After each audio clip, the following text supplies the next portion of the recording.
ట్రాన్స్జెండర్ల మధ్య గ్రూపులు తగాదాలు పోలీస్ స్టేషన్ వరకు చేరాయి. రెండు వర్గాల పరస్పరం ఫిర్యాదులు చేసుకున్నారు. ఓ వర్గం తమ ఫిర్యాదుపై వెంటనే చర్యలు తీసుకోవాలని కోరుతూ ఠాణాలో ధర్నాకు దిగారు. ఇందిరానగర్, కృష్ణనగర్లో 12 మందితో ఓ ట్రాన్స్జెండర్ల బృందం ఉంది.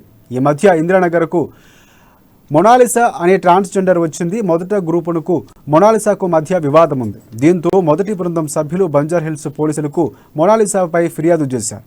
మహిళ అయిన మొనాలిసా ఇద్దరు పిల్లకు తల్లి అని, ఇటీవల ట్రాన్స్జెండర్గా శస్త్రచికిత్స చేయించుకుని తమ బస్తీకి వచ్చి ఆధిపత్యం చెలాయించడంతో పాటు రౌడీలతో దాడులు చేస్తుందని ఫిర్యాదులో వారు పేర్కొన్నారు.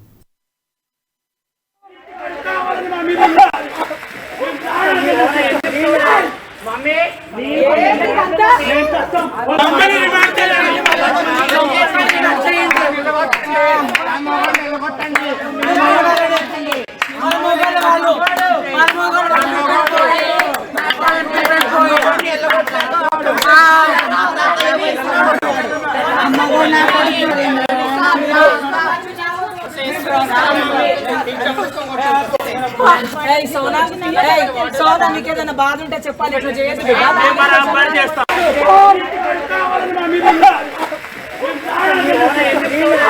మమ్మీ